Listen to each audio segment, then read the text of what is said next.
All right, everybody, welcome to another episode of the Endurance Matters podcast. I'm your host, Justin Metzler. I have the pleasure of welcoming Mark Allen to the show today. Mark, welcome to the podcast. Hey, great to be here. Great to talk about all things triathlon. Yeah, really looking forward to this one because you're an icon, a legend of the sport.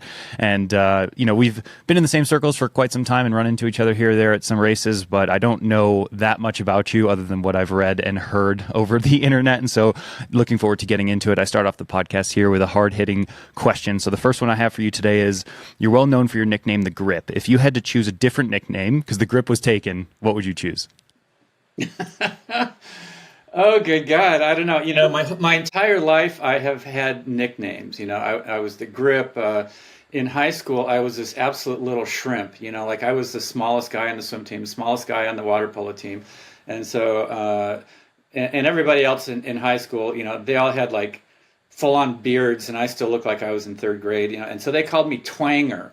So in high school, my nickname was Twanger. So, when I graduated from Twanger to the Grip, I thought, okay, that's good. I don't need another nickname, but yeah, if I was going to have another nickname, oh geez, I don't know.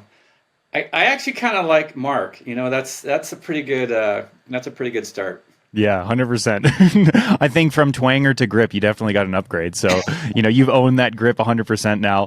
I want to rewind a little bit. Can you talk to me a little bit about what your athletic background was as a kid growing up, sort of like as you transitioned into triathlon? Yeah, I mean, it's my evolution as an athlete I think it's pretty interesting because, growing up, I didn't feel like I had any kind of athletic talent, but I had athletic passion. I loved moving, I loved running around, and I loved the sports where everybody got to participate. Like, a lot of team sports, the stars are the ones who get all the action. And if you were like me, I played Little League one year as a kid, and the position that they put you in if you're like the worst guy on the team where you can do the least damage is right field, because nobody hits into right field, especially kids. They can't hit that far, and right field is like, forget it. So, and when they would line us up at school to pick teams, and the team captain, they'd pick this one and then the other one would pick, I was always like the last person picked because nobody wanted me on their team, that kind of a thing. So it wasn't good for my athletic ego or my athletic self-confidence. But in 1968, I was watching the Mexico City Olympics, and I was absolutely mesmerized by the long-distance swimmers of all the events that I saw that year. And it was the first Olympics that I'd seen on television. And watching them going back and forth in this 50-meter pool, I'm like, oh my God, how can a human being do that? Because for me at that point in time, I was 10 years old. To do one lap across a 25-yard pool was like a near-death experience, And so, and about a couple months after those Olympics, I was living in Palo Alto. That's where I grew up. There was an advertisement in the local newspaper that the local swim team was having tryouts. And my mom goes, why don't you go? You love what those swimmers are doing. I'm like, Mom, I can't even swim once across the pool. And she goes, just try it, And so I went, and there was all these kids, and the kids who were on the team were going back and forth. I'm like, oh, good God, they're 10 years old and they're going back and forth. And so they said, hop in and swim a couple laps. And so I actually swam 4 laps, and I didn't drown. I didn't die. I actually made it. I'm like, oh my God, 4 laps, that's 100 yards. That's pretty good. At math. And that's where it began. And I swam competitively for 12 years, but I was very mediocre. I never did anything that was newsworthy. I was never fast enough to even think that I was close to qualifying for Olympics, Olympic trials, any kind of national championship, none of that stuff. But it was super fun and super satisfying for me. Like if I could get a couple tenths faster in my 100-yard back, that was just so fulfilling. And I love that thing of just going and drilling down into the workouts and doing them over and over and over, and then eventually seeing those personal successes. And, that was my background. I didn't do sports or swimming for all of those years to gain any kind of recognition. It was really a personal satisfaction, fulfillment kind of a journey. And I think, if you look at people in triathlon, that's what 99% of the people in the sport are doing. It's something that's very personal. You know, I just want to get to the finish line. I want to do a little bit faster in the race than I went last year. And those personal gains, whether they're in training or racing, as you know, are super exciting and super fulfilling. So anyway, I finished swimming when I was 22, made it all the way through college. And then at that point, and this was back in 1980, at that point, I thought, okay, this is the peak of my athletic fitness. I am forever going to get in worse and worse shape. And 6 months after that, my girlfriend at the time she liked to run, and she got me to enter this 10K with her. And so, you know, I had a pair of running shoes, and I didn't train, but I'm doing this 10K, and here I'm like, you know, 23, 24, and guys over twice my age were blowing by me. And so the little light bulb started to go on, like, you know, maybe there is athletics after you get out of college, and maybe that is not the peak of the experience that I can have. But you know, 2 years later, I'm 24 years old, 1982, I'm watching Wide World of Sports, and it's the infamous Julie Moss crawl to the finish line. I was, you know, I was watching this thing called Ironman that Jim McKay was talking about and saying, you know, 2.4 miles, 112-mile bike marathon. And I'm thinking, how many days does it take these people to finish that crazy thing? I thought it had to be like 2 or 3 days, right? And he's like, they start at 7, they got to finish by midnight, 17 hours later. I'm like, that's impossible. And, you know, at first I thought, this is the most ridiculous thing ever. But then, you know, the emotion of seeing this very ordinary looking young woman, you know, crawling and making it to the finish line, and Kathleen McCartney passing her just within feet of Julie finishing, you know, the tears were coming down my face. And about 2 weeks after that, I thought, I have to go there and see if I can be one of those people to cross that amazing finish line. And so, you know, about 9 months, 10 months after that, October 1982, I was on the start line of the Ironman. And my goal clearly was just to finish. I thought, okay, I don't really know what my career path is yet. I'm going to train for this thing for the next 8 or 9 months. I won't have time to think about what I'm going to do with my life. I'm just going to swim, bike, and run and see if I can cross that amazing finish line. And so that's how it started. I was going to do the Ironman once. Clearly, that plan got modified a little bit. That's cool. That's an amazing origin story. And I guess from there, tell the listeners and tell me a little bit about how that first race went and how you sort of transitioned that into, you know, taking it more seriously and making it sort of part of your life. Yeah. Well, like, you know, I'm sure you can imagine that back in 1982, there was no AI triathlon training. There were no triathlon coaches. There was no resource to help you understand how to train. And so I had a friend who was a cyclist, and he got me set up on cycling. I figured I had the swimming part covered. And, you know, I was reading in magazines, like, how do you train for a marathon? And I started juggling all this stuff together. And right away I realized, you know, if I train like a swimmer to do well at 2.4 miles, if I train like a cyclist to time trial for 112, and if I train like a runner to run a marathon, I'm going to completely explode my entire human body into 12 million pieces, right? And so that was you know, really early on, just in the first month or so of training, I realized triathlon is not 3 different sports. It's one sport with 3 disciplines. And so I started modifying and figuring out kind of how to make this all happen. And so I got to Kona that October, and of course I had never run a marathon. I had no idea if I was going to be able to finish the race, but I was 24 and I was super excited, and I'm in this incredible event that I'd seen on television, and I got there and I went for a run on Ali'i Drive, and I'm like, oh my God, these people are so fit. And I'm looking at myself and I'm like, I'm not that skinny, you know. I'm like, oh my God, you know, I was like terrified, you know. And there were about 1,000 people in the race that year, and you have to understand, to get in the race in 1982, you called up the Ironman office, they sent you the application, you sent it back with your check and a headshot, and you were in. It was not the process that you have to go through now. And you know, Dave Scott was there. He'd won the race once.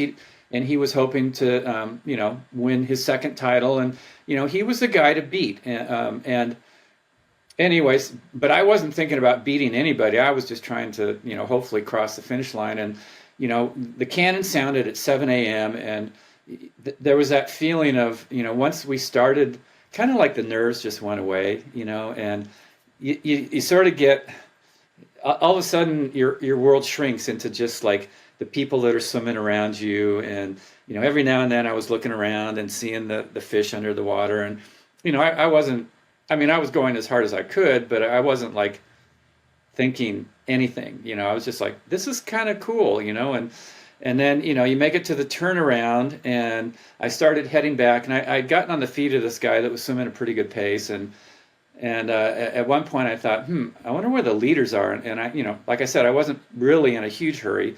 So I kind of stopped and I was treading water, and the only guy I could see was this guy right in front of me. I'm like, man, those top guys are so fast. They're so far ahead. I can't even see them, At the end of the swim, I came out of the water and I'm still on this guy's feet. And, he runs up the ramp, I run up the ramp, and, and it was that huge moment of relief, like, oh, thank God, I'm out of the water and I can actually see the world again, And as I was running up the ramp, somebody yelled out, "You're in second place."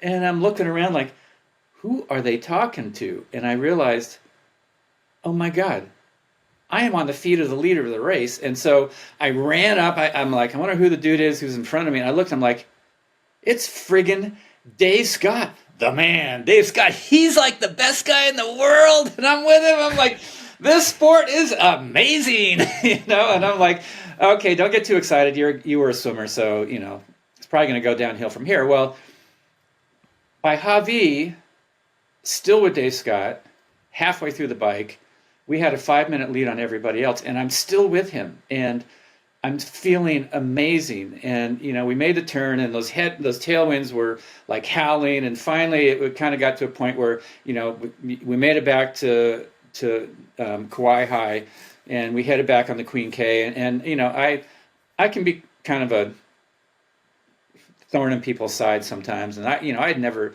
talked to Dave before, so I pulled up next to him. I go, "Hey, Dave, when we're done with the bike, you want to go for a run?" And he looks over at me and he goes, "Who are you?" And I go, "Well, my name is Mark Allen." And he goes, "Oh, I think I heard you." And he clicked his bike into a big gear and he took off. And I'm like, all right, that conversation didn't go so well. I clicked my bike into a big gear and I hear this like screeching metal, scraping, clanking sound. And I looked down and part of my derailleur had broken off. And, my gears got stuck in the biggest gear, and, I had almost 40 miles left on the bike ride in my biggest gear. I'm like, if I do that, I'm going to ruin my knees for life. And so I didn't finish that year, and that was my goal. I was going to go try to finish. I had a secret goal of hoping to be in the top 100. And I didn't complete that, but I had been with the best guy in the world, Dave Scott, for several hours of racing. And that's where, that seed of a dream was really born. Like, maybe if I can stick with this, I don't know how I would, maybe I can be one of the best in the world. Maybe I can even win this race. I don't know. And it was shortly after that, I was back in San Diego, and I was just out training, and there was another young triathlete. His name was George Hoover, and he rode up to me and he goes, "Hey, you're Mark Allen, right?" And I go, "Yeah." And he goes, "Hey, my mom and her partner, they have an investment firm in La Jolla. It's called J. David, and we're starting a triathlon team, and we'd love you to be on the team." And I said, "Oh, well, hey, what does that mean?" And he goes, "Well, we'll pay for your entry fees, and we'll fly you to all the races, and we'll pay you $1,000 a month." And I'm like, $1,000 a month? I tried to hide my enthusiasm. Like, $1,000 back then was like $1 million now, right? And so right away, less than a month after Kona, all of a sudden I had this sponsorship that was going to afford me the ability to actually put in, if I wanted, full-time training as a triathlete. And in November of that same year was the first Nice International Triathlon. And a bunch of us went over there with Team J. David. Scott Molina was on the team. Kathleen McCartney was on the team. Scott Tinley was on the team. A bunch of top age groupers. And I ended up winning that race that year. And it was a live event. It was produced for television. And so all of a sudden, I've beaten two of the best guys in the world, Scott Tinley, Scott Molina, at a long distance race. The marathon, the run that year in Nice was a marathon. I had an incredible run. And all of a sudden, it's sort of like I had truly arrived on the scene, and I had the support to actually pursue this dream. And so that's really when things shifted. Sponsor of today's episode, Precision Fuel and Hydration. These guys have been an amazing partner for the show, and it's really a product that I use every single day in my training to help me go faster, feel better. So in today's day and age, we all know high carb is sort of the thing. And so previously I've spoken about how much I like the chews, and I'm still munching on those pretty much every single day in training, but I've really been getting into the PF90 gels. That's been a really big value add for me to have 3 gels in one. And I feel like sometimes I'll just take that entire gel all at once or go half and half. It just allows me to get a little bit more carbohydrate and sort of just bump everything up and feel a little bit better in training. So if you want to try that for yourself, head on over to pfnh.com and use code BigMetz2025 for 15% off. What did the weekly training schedule look like when you sort of got into it and you were in a position to start winning some of these big long distance triathlons? The early years of training was pretty haphazard. There were no templates. There was no knowledge base of what you had to do as a triathlete to get ready for an Olympic distance, a half Ironman, full distance Ironman. And so and I came from a swimming background, and as a swimmer, basically you'd get in the pool, the coach would dream up the hardest workout they could think of. You'd go as hard as you could the whole way through, and then you come back the next day and you do the same thing. And so there was this mentality that I came into the sport thinking that even in my easy workouts, at some point I have to go race pace.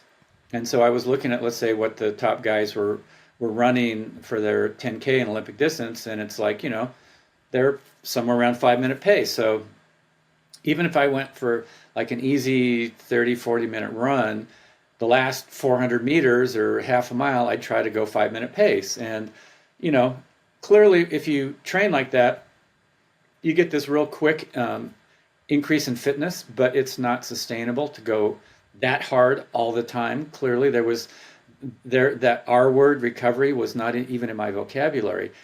And so I saw that, yes, I had some really good results, but I also, had a lot of down moments where I'd get a little sick or I'd start to get a little niggling injury. And, it was very up and down. And I thought, this is not kind of like that linear sort of stair-step up progression that I felt like I should be getting over a period of time. And so after a good year and a half of, sort of stop, start, I was introduced to Phil Maffetone, who had been doing a lot of research on heart rate training. And he said, you have to develop this endurance physiology, which is kind of like that fat burning engine. And to do that, you've got to slow down, because when you're doing all that anaerobic work, you're stimulating an anaerobic system, which is important, but your body will selectively start to only develop that and not the endurance engine that you need. And so we went to the track, and he said, I want you to run at 155 beats a minute, gradually work up to that. And then we're going to have you time 3 miles and see what your average pace is. And that's going to be your aerobic pace, your max aerobic pace, the maximum speed you can go at this point in time with the physiology that you have developed or not developed. And so, 155 beats a minute, I'm thinking, okay, I don't know what that means. And so he gave me this heart rate monitor, which was actually like a gigantic box that was strapped to my chest with an ace bandage, and the readout on it was this readout thing on the top. And so here I've got this big lump on my chest, and I had it under my t-shirt because I was embarrassed to have this thing. And I'm running along, and I'm kind of looking down my shirt every now and then to see what my heart rate was. Well, right away, it pegged up at 155 beats a minute, and I felt like I was barely moving, And so we timed 3 miles, and it was about an 8.40 average pace for those 3 miles. And so, now if I ran an 8.5 minute mile at my aerobic pace, I'd be happy. But back then, I'm thinking, this is so slow. I won't beat guys that are even twice my age. And it was over 3.5 minutes slower than I was trying to do in every run workout, And so he said, just for the next month and a half, just stick with this, and it'll be really slow, but then you're going to start to get faster at these same heart rates. And I thought, all right, well, I'll just try it. I have nothing to lose. Let me just see how it works. And I did it. So I did that, and then toward the end, I had a half Ironman race in Hawaii that I did, and I only did like a week and a half, 2 weeks of speed work going into it, and I completely blew everybody away. And I'm like, oh, okay, so there is something to this. So anyway, everything we did was sort of trial and error. Like I did a lot of training with Scott Molina, Scott Tinley. And when one of those guys would start to sort of make a step up, the rest of us would be like, all right, what are you doing? What are you doing? And we were pretty good. Like we didn't turn every workout into a race. We could actually go out and kind of have social long rides or social long runs. But then we also had our group workouts that were really intense. And so, sort of by happenstance, we did this really good mix of aerobic, anaerobic, threshold work stuff. It just wasn't scientific. And so, if you fast forward to today's athletes, everything is measured, everything is calculated, everything is based on field tests or lab tests to determine, your lactate levels and all that kind of stuff. And so, we were trying to solve the same solutions that people nowadays are trying to solve. What are those things? How do you build your endurance? How fast can you go at any given distance before you completely blow up? How much nutrition do you need to sustain a certain pace? How much nutrition can you take in before you start to feel like you're going to barf all over the planet? That kind of a thing. How fast can you go in the heat before your core temperature goes up so high that your performance starts to drop off? And so we were not, people nowadays are not trying to solve any problem or come up with any answer that we weren't. It's just that we had no way of measuring it. We just had to go by feel. And so it's like, okay, I think I can go this fast for 8 quarters on the track, and you get to number 6 and you're just like, kaboom! Like, ooh, I guess I went too fast in those first 3 or 4, Sure. But nowadays, obviously, you've got lactate, you've got all these measurements. And so the difference between then and now is that the learning curve is much quicker. And with a lot of the devices that we have to measure things now, you can associate an effort feel with more subtle levels of performance, of exercise, of physiology, of sustainability, of power and pace and all that kind of stuff. So things are just more refined now than they were back then. But we made a lot of mistakes, but we also learned a lot too. And with that need to sort of tap into your body's intuitive self and to figure out, okay, this effort feels too hard, but then you see that you can sustain it. You realize, oh, it wasn't too hard. It's just my brain saying, no, this is not good for you, Mr. Allen. If you keep this up, something bad might happen. Well, nothing bad happens. It just hurts. Sure. And so I think that also helped us when we raced because, there's so many things that influence, let's say, pacing or sustainability in a race itself, like how fresh or tired are you, compared to your ideal? Is the weather hotter than you had anticipated? Are you more dehydrated than you anticipated? And, with that intuitive sense, we were able to kind of like figure out on the spot, in the moment that counted most, where we could go hard and where we needed to back off. Otherwise, we were going to blow up. And I think that's why some of the racing that we did back then was super dynamic and super exciting because it wasn't planned. It was more like figuring it out step by step, pedal stroke by pedal stroke, all the way through the thing. Yeah, 100%. In some ways, it was more entertaining as a fan as well, because even 5, 10 years ago, athletes didn't have the same knowledge that they do now. And you see a lot of the athletes racing at a very similar level because they all have access to the same sort of information. They know their limits and they know their limits in training. And so therefore their performances are very predictable. I want to talk a little bit more about the Maffetone method, which over time it became known in some circles as the Mark Allen method.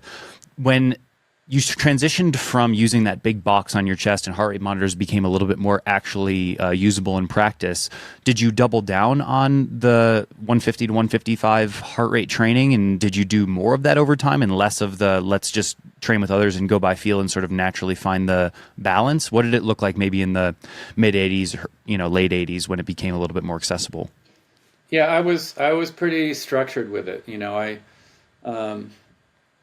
When I did aerobic work, I did aerobic work, and I didn't let myself overdo it. And if you look back at kind of like our ancient physiology that enabled us to survive, if you look at very traditional cultures, how they move, most of what they do is aerobic movement, and they do a little bit of anaerobic movement. So,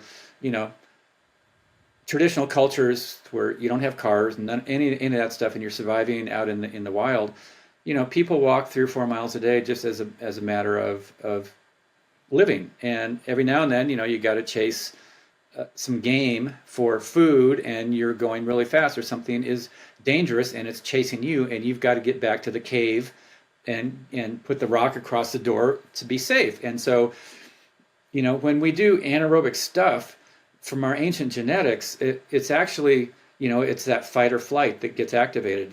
When you're going really hard, your fat burning engine gets turned off. That diesel fuel of fat takes more oxygen to break it down than carbohydrate. Here comes danger. Here comes the saber-toothed tiger. You got to run to escape, to survive. And, you don't want diesel fuel at that point. You're like, you don't want to be going, hey, brother, don't eat me for lunch. I'm just going to saunter out of here. No, you want to be like a rocket getting away. You activate the carbohydrate burning, which is high octane fuel. It doesn't take as much oxygen to break it down to release the energy. You shut off your fat burning, but you stimulated all of the high stress hormones in your body. Your body's going, this is danger. And we all have this same physiology. Otherwise, we wouldn't be here. We'd be dead. We would have been eaten by something. And, if you look inside the body, we have enough fat stored in our bodies to go about 500 miles. You only have enough carbohydrate to run about 20 miles. So clearly we're set up, humans are actually the best endurance athletes on the planet. We can run farther, faster than any other animal, including a horse. And like if you look at the Western States 100 records, the human 100 record is faster than the horse 100 record in the Western States. So anyway, I really tried to sort of honor that, because if, like I said, I tried the going hard all the time type of training, and it got me quick results, but it also, kept falling off the cliff. And so it's like, okay, this is not sustainable. And my mantra in training over the course of the years evolved to be, if I am training consistently, I am going to be getting better. And if I'm training consistently, it means that I am able to recover on a day-to-day, week-to-week, month-to-month basis without overdoing it and going into that complete explosion where I fall off a cliff and I'm exhausted, or I get sick, or I get injured and I'm not training. So consistency was the number one goal of what I was doing. And so, yes, for sure, I had hard workouts. We did track workouts. We did fartlek trail runs. We did group rides where, you were redline, but then I also did a lot of training where I separated out all of that really hard stuff, and I just did that steady aerobic training to develop that fat burning engine. What has changed since then is that, we all kind of went by the mantra like, build your fat burning engine in the beginning of the year, do a lot of aerobic training, January, February, March, and then sometime in April when, the May and June races are coming up, that's when you start to throw in the speed work.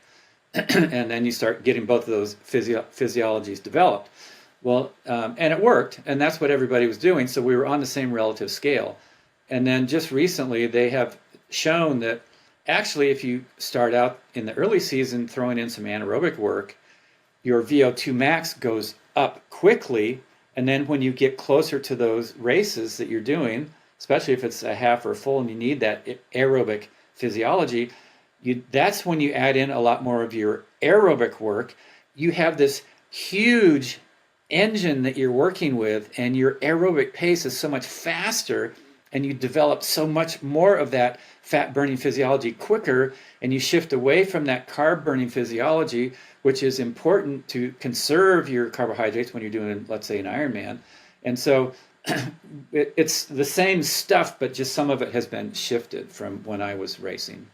Sure. Very interesting. And yeah, it's great to hear. It's very interesting to hear all of the things that you guys went through to get those conclusions. And today we're still, I think, evolving. And I think maybe in another 30 years' time, we'll be looking back on what's happening today with a completely different perspective with all the information that we learn in 30 years' time. Today's episode is brought to you by BUYCYCLE. For many years, I've struggled at the end of the season or even in the middle of the season to sell a bike that's been collecting dust in the garage to get a few extra bucks to maybe get to another race. And I've always used local marketplaces and maybe fished through all of the scams and bad offers out there. I've also really struggled with understanding maybe what the value of my bike is. And now with BUYCYCLE, it takes all the guesswork out of it. They help you estimate what your bike's worth. They connect you to a worldwide group of cyclists who can view the bike that you have, and they even come to your door and pick up the bike itself. So if you're interested in checking out BUYCYCLE, head on over to buycycle.com/endurance matters. That's BUYCYCLE.com/endurance matters, and use code endurance30 for 30% off seller protection. I want to talk a little bit more about the mental side and your mental approach, the mental approach that you took while you were racing. Obviously, it's very important to train hard. We've alluded to that already in this conversation. How much time did you spend working on your mental approach during your racing years? I actually spent a fair amount of time because I saw how important it was. And I saw how important it was in the very first triathlon I did. As a swimmer, I kind of had this tape that would go. So like, if I was leading a race, I could pretty much hold it. However, if somebody got just even a half a stroke ahead of me, this tape would start to play like, oh, they're faster than me. They're pulling away. I can't catch them. They're going to win. I'm not going to win. Like I was never the guy who would come from behind, right? Yeah, and so the very first triathlon I did, it was this series called the USTS, United States Triathlon Series. This was in June of 1982, and the very first race was at Torrey Pines State Beach, which is North San Diego County, and incredible event. Dave Scott was there, Scott Molina was there, Scott Tinley was there. Three of the best guys at the time were competing, and I came off the bike in fourth place, which blew me away. My first triathlon, and I'm like, oh my God, I'm in fourth place. How is that even possible? And so I start the run, and I'm all excited, and then about a mile into it, this guy kind of just runs by me, and my swimmer tape started to roll like, oh, he passed me, therefore he's going to finish ahead of me, and I'm going to be finishing fifth or sixth or seventh, or who knows how many others are going to pass me. And I paused for a second, and I said, wait a minute, we're only a mile and a half into this run. It's not set in stone. Maybe something can happen. Maybe if I just relax, I can change this dynamic. And the swimmer tape was cut right then and there. And he stopped making time on me. And about a mile later, I caught back up to him. And shortly after that, I pulled away. And I did finish in fourth place behind Dave Scott, who was first, Scott Molina, who was second, and Scott Tinley, who was third. And, on the outside, it looked like the big news of that day was like, here's this dude, Mark Allen, his first triathlon, and he finishes behind three of the best guys in the world. And it was kind of a foreshadowing of us becoming, the big four. But on the inside, the most important piece of that day was that I saw that, the thoughts that I was telling myself had such an immediate and profound impact on how my race was evolving or how it might end up. And so from that point forward, I realized this is an important piece for me because, I don't know if I have the the biggest genetic toolbox in the world. But even if I do, if my mind isn't in the right place, if I'm telling myself negative stuff all the time, that's what's going to happen. And if I can shift that, that could be something really positive. And, you know, in the early days, I didn't have a real structure for that. In the second half of my career, I ended up studying shamanism with a gentleman, Brant Secunda, who teaches a tradition that comes from central Mexico, from the BUYCYCLE people in that area. And they have a very, very broad and deep sort of spiritual tradition that they go by. And a lot of their practices are based around getting your mind to just be quiet. You know, they say when you're chattering and you're talking and you're telling yourself all this stuff and asking yourself all this stuff, usually it's negative, and you know, just be quiet, and then you might hear the answers you're searching for in life. And so I really worked a lot with Brant and the practices that he taught to just be able to just kind of go, all right, you know. So like, here's an example. Like, you know, in the early part of my career, I was sort of thinking, okay, visualization and positive imagery and positive affirmations that I tell myself, and all of those things are good, you know. And so before I would have a big race, I would go through the race and try and, you know, visualize it, and, you know, that's sort of like something that a lot of us do. And you know, I also tried to kind of have like my mantras, you know, like I'm smooth and light as a feather on the marathon, or whatever it is, right? You know. But I found that, like, let's say I'm at Ironman, and I've been in the lead, and all of a sudden I blow up. I'm getting sick to my stomach. I'm walking. Dave Scott passed me once again, and you know, first of all, if I could even think of those mantras and remember them in the middle of that race, I was doing a good job. But when I would tell them to myself, like, I'm light as a feather. Like, no, I'm not. I feel like a friggin' elephant out here. Totally. I can't get both feet off the ground at the same time. So that just didn't work for me, you know? Yeah. But I knew that I had seen that, you know, when you're in that flow, you stop talking to yourself. You stop judging, is this good? Is this bad? You're just in it, and you're engaged in it, and you're caught up in being the best you can be in that moment, and the next, and the next, and the next. And there's no need to have an outcome come to you. You're just part of this thing that's going on, and you're assessing, do I need to eat? Do I need to drink? Do I need to speed up? Do I need to slow down?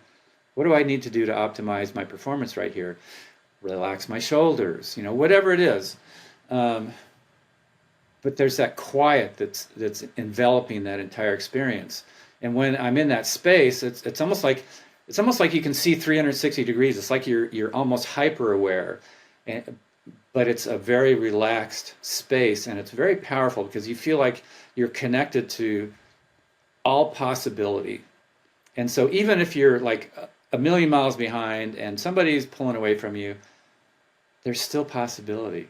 And even if you don't catch them, it still has meaning to give everything you have, and to, you know that when you cross the finish line, that you managed those tough moments the best that you could on that day, and that you got the most out of yourself that you could on the day. There's only going to be one person who crosses that finish line in first.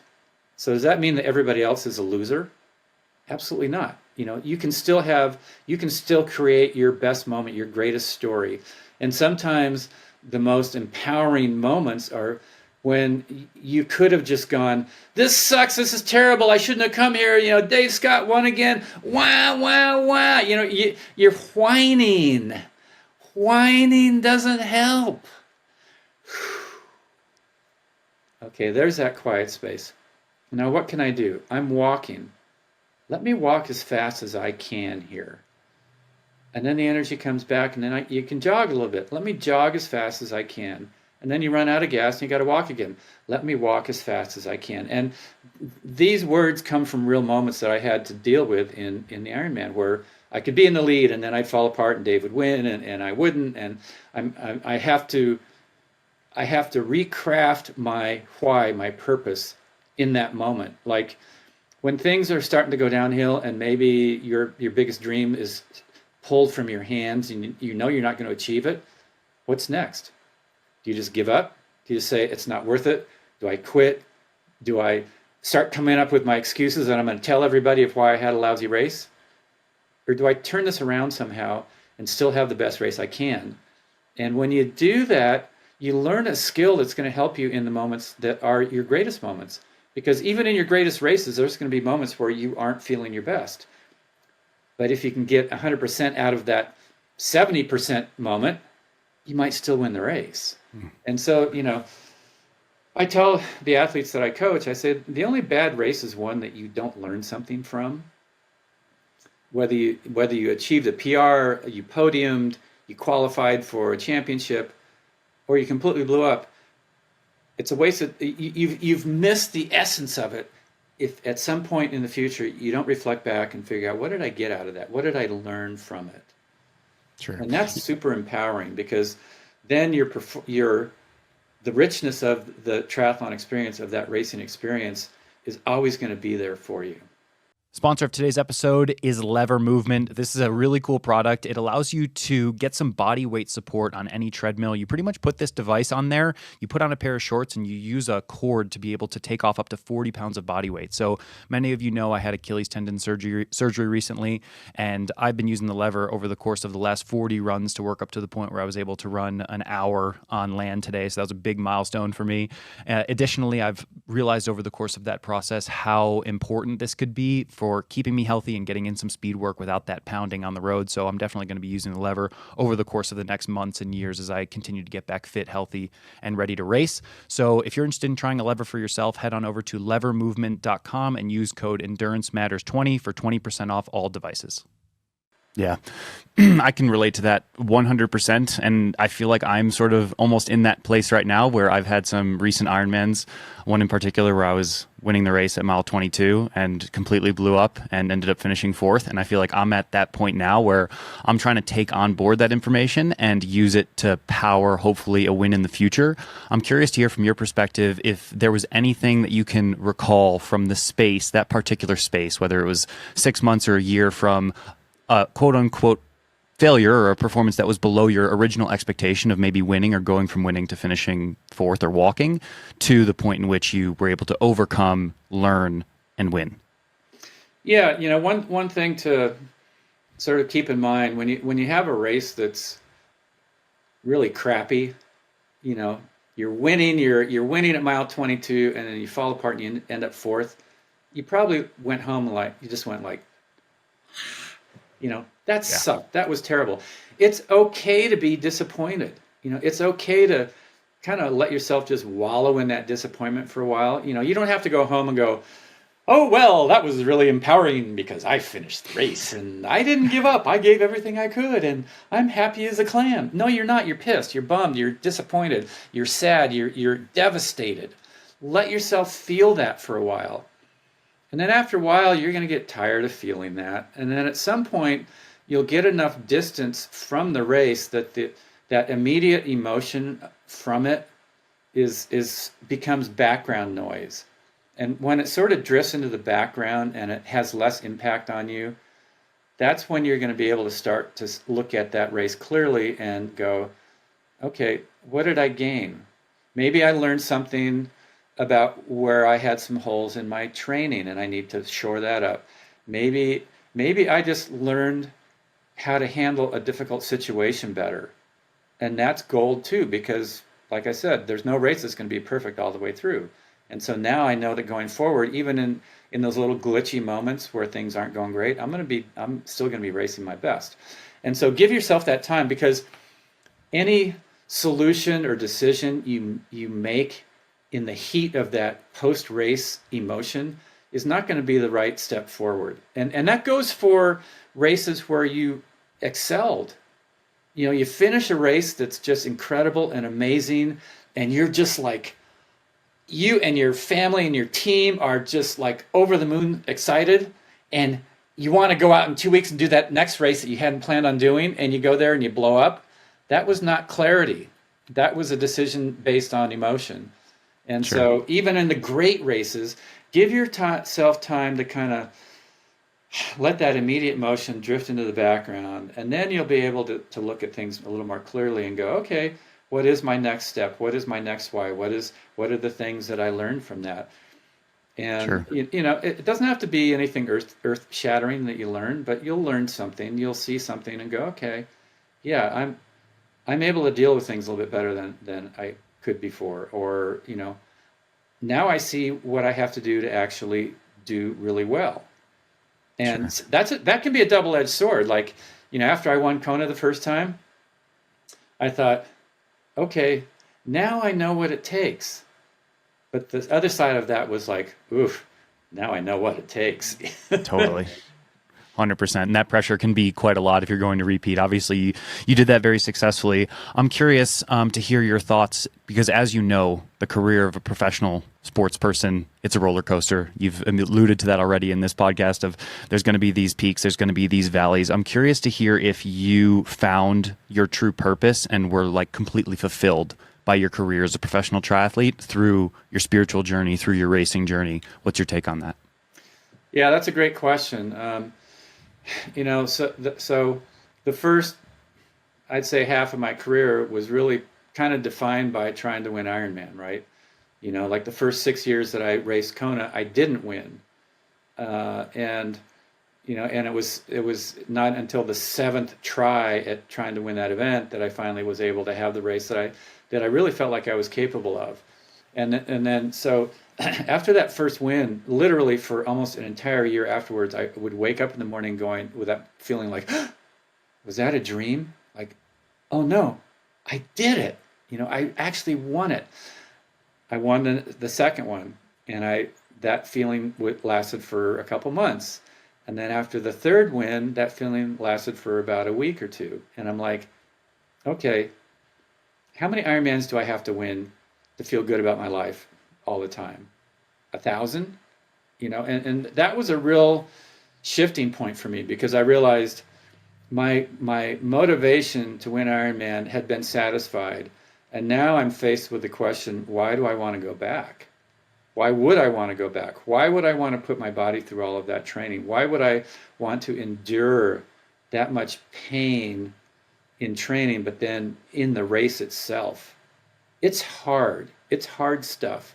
And when you're trying to beat the best in the world at one of the biggest races ever in our sport on one given day, there's no second chances. You have to do it on that day, no matter what mood you're in, and that's hard. And I just couldn't come up with a reason. Like I was just like, winning is not going to motivate me to get out there and do all that shit again.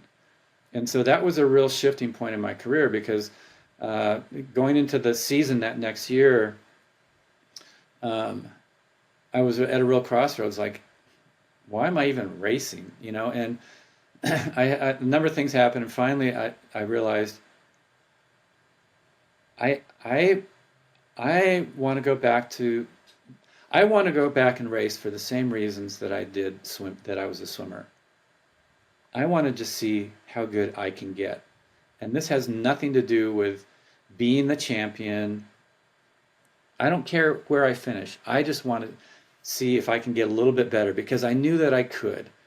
And so the next 3 years were truly motivated by that very personal reason to see where I could go with it.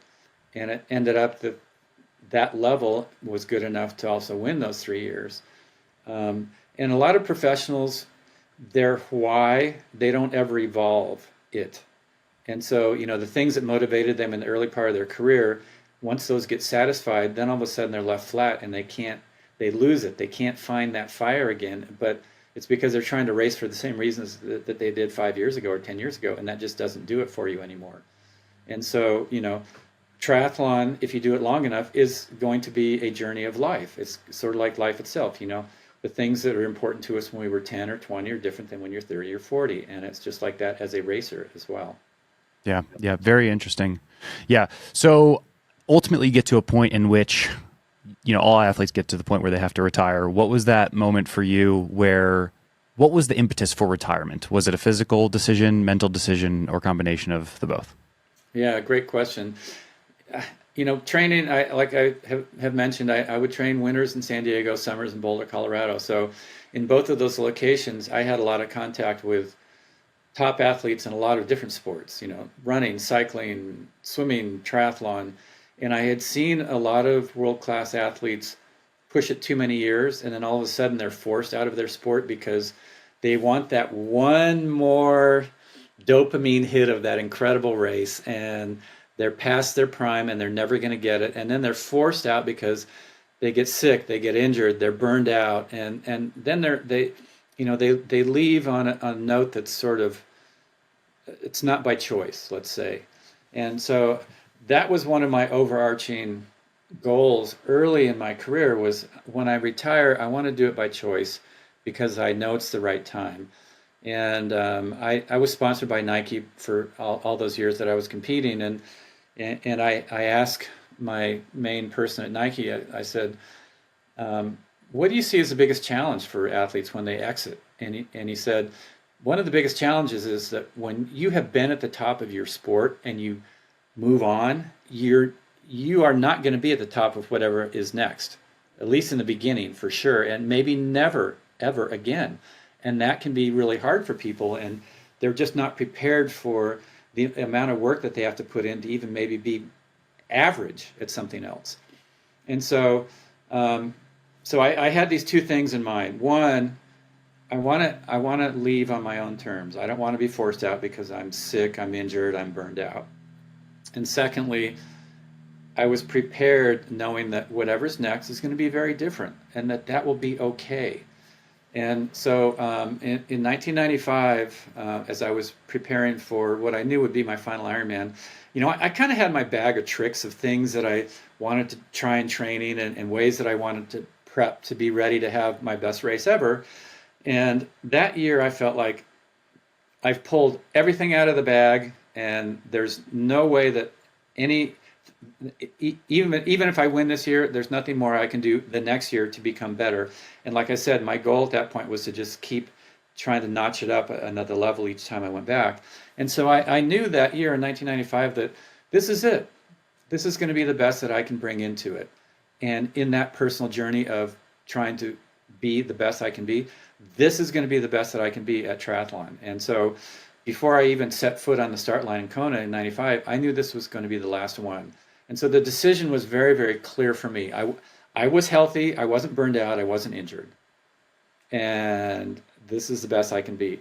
It's the time. It is the time. And so, fortunately, I had a great race that year. And actually, it's ironic because I kind of would always go and have a chat with the island before the race. And, I left some offerings at this place that I like to go there, and right by the water. And I said, let me just have one last great race.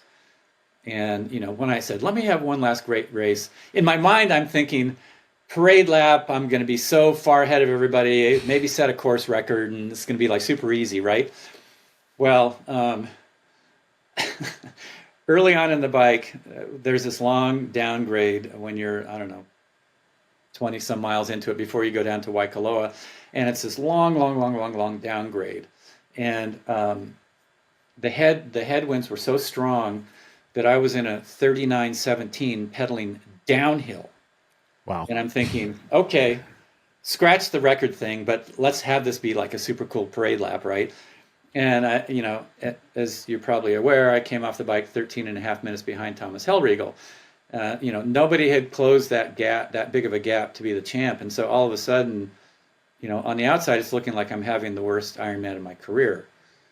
And eventually, long story on that one, but I was able to catch him and pass him at around mile 23, and I went on and I won. And I'm thinking that was the hardest, not only the hardest Ironman ever, but the hardest win of all of them. And I'm thinking, why did it have to be that hard? And then I realized, you had that talk with the island, and you asked to have your greatest race ever. Had it been easier, you wouldn't have had to go to the depths that you had to, and it wouldn't have been your greatest race. That was your best race ever, because you had to find corners of yourself and your personality and your strength and your steadiness and your calmness and your peace and your connection with the island and your ability to just stick with it moment to moment, even though it looked impossible. Had it not been that hard, you wouldn't have found all of those pieces. And with that, you're walking away with the greatest race you ever had. And so, life just has that way of, you got to watch what you ask for, Yeah. 'cause you might get it, but it might not come in the form that you think you're going to get it. Yeah. What a beautiful culmination and such a aspirational thing to finish a career on. So amazing, amazing story there. Before we finish up the podcast today, I've got 6 rapid fire questions. You ready to roll? Oh, no. I love the number 6, though. Okay, cool. So it's all working out. What's the best or most impressive training session you ever did? The best, there's 2 bests that I ever had. There's 3 bests. One was a track workout that I did over and over with Ken Souza. It was 8x4s with a half lap jog. And we'd ratchet it up every 2. So, first 2, and by those last 2, you're completely maxed. That was such a hard workout, but it was such an incredible workout. That was one. Another was the first time we ever did a 150-mile ride from Boulder out to Wiggins and back. Oh yeah. 75 miles straight out through the cornfields, 75 miles straight back. You're so far out there in the cornfields, you can't even see the Rockies anymore. And here you are in Lycra, and you're going through these places where they're like, well, we put down the alfalfa, but the hay ain't ready yet, and they're like, I hope this isn't dangerous, but it was so epic. And then the third one was, this place, it's the Switzerland Trail up in the mountains, and it's high altitude, and it's about 13 miles, and it's just this incredibly challenging run. And I did it solo a couple weeks before I went to Kona in 1995, and I was just in this flow and this rhythm, and I finished, and it was the fastest I had ever run it ever in all of my years in Boulder. And I'm like, wow, I didn't realize I was in this good a shape. Yeah. And so sometimes those great workouts are ones that surprise you. You're not anticipating to sort of do a PR on a course that you know really well, and that's stuck with me. And so when I came out of the energy lab, and I still hadn't caught Thomas Hellriegel that year, I thought, and normally when you come out of the energy lab and you've got that long stretch to get back to town to the finish, it seems like forever. I'm like, this is nothing. Remember what you did on the Switzerland Trail by yourself? You've got this. That's huge. That's huge. Yeah. All right, number 2, what's the worst mistake you've made in your career? It can be a training mistake or something in a race that costed you largely. The biggest mistake I ever made was in 1987. I had a pending deal with Pan American Airways, Pan Am. They were going to pay me a huge amount of money and give me, a gazillion free first class miles if I won. And so I was racing for the money. And when I started to falter, all I could think about was how this big deal was not going to happen because I wasn't going to win. And so that was when I was like, you do not ever race for money ever again, period. Totally. Couldn't agree more with that. All right, number 3, when you ride all the way out to Wiggins, what was your go-to gas station or like little shop snack to get you back to Boulder? Well, it was always hot, so it was always Gatorade. Usually it was like a bag of Doritos because they were super salty. There were some long rides where my body was on so empty, I'd actually have a hamburger. Oh, yeah. That'll get you going. All right, number 4, who is the best athlete that you raced or coached, but very few people have heard of or know?